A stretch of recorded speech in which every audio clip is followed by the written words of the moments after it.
Military jets thunder across the Los Angeles skyline, their engines roaring over a rundown apartment complex where an 89-year-old man sits alone in darkness. The power has been cut for 3 days. Water turned off for a week. But Bill Jackson refuses to leave the home he's called sanctuary for 40 years. What happens next will expose a web of corruption, transform a heartless businessman, and prove that sometimes justice comes from the most unexpected places.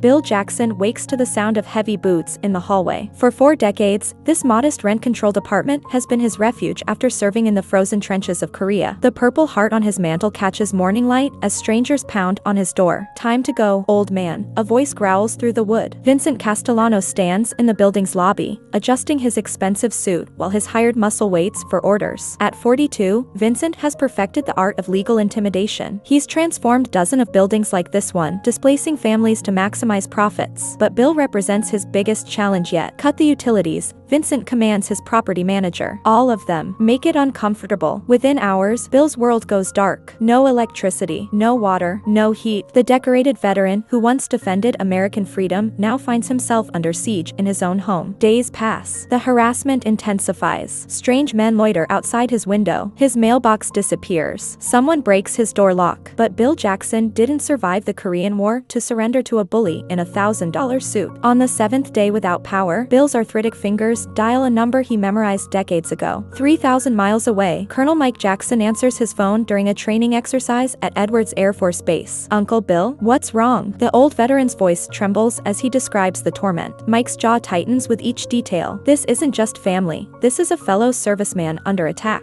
Hold tight, Uncle Bill. I'm coming." Mike stares at the military jets on the runway, then makes a decision that will change everything. He calls his commanding officer with an unusual request. "Sir, I need to investigate potential federal contract violations involving veteran housing discrimination in Los Angeles." Within 24 hours, Mike arrives at his uncle's building with 2 military investigators and a briefcase full of legal documents. Vincent Castellano has no idea that his empire is about to crumble. "Vincent Castellano?" Mike's voice carries the authority of someone accustomed to command. "We need to talk." Vincent emerges from his luxury sedan, irritated by the interruption. "Listen, Colonel, this is a private property matter. The military has no jurisdiction here." "Actually, we do." Mike opens his briefcase, revealing documents that make Vincent's face pale. "Turns out several of your properties receive federal housing subsidies. That makes this a federal matter." The investigation unfolds like precision warfare. Mike's team discovers forged documents, illegal eviction tactics, and systematic harassment of vulnerable tenants. Vincent's network of corrupt property managers begins talking, each revelation building a case that threatens decades in federal prison. "You targeted veterans specifically," Mike confronts Vincent in his corporate office. "Men and women who served their country, and you treated them like obstacles to profit." Vincent's lawyer whispers frantically in his ear, but the damage is irreversible. Financial records reveal a pattern of discrimination that violates multiple federal laws. As news crews gather outside, Vincent's empire begins its spectacular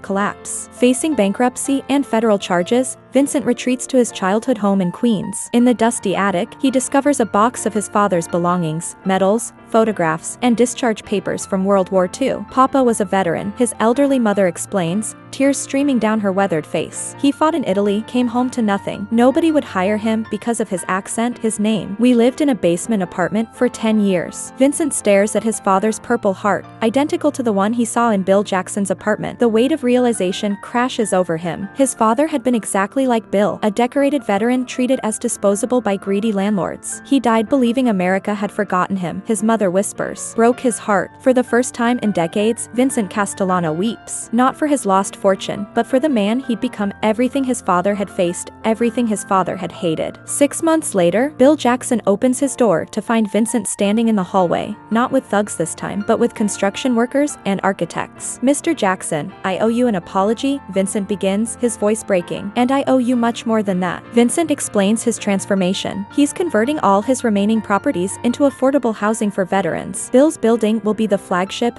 fully renovated, utilities restored, rent controlled in perpetuity. "My father was like you," Vincent continues, showing Bill the faded photograph of a young soldier. "Antonio Castellano, 82nd Airborne. I forgot who I came from." Bill studies the photograph, then looks at Vincent with eyes that have seen the best and worst of humanity. "Son, it's never too late to honor your family." The renovation begins immediately. Vincent works alongside the contractors, his expensive suits replaced by work clothes. Bill watches from his restored apartment as the building transforms into something beautiful, a home worthy of heroes. On Veterans Day, Bill and Vincent stand together at the building's dedication ceremony. Military jets fly overhead in formation, their engines no longer harbingers of conflict, but symbols of respect and remembrance.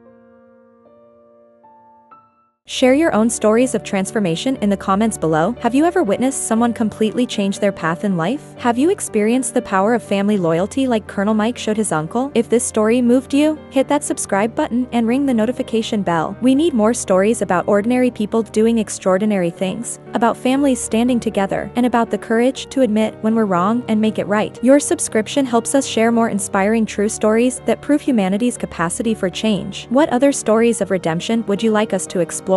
Let us know in the comments, and remember, it's never too late to honor the people who matter most.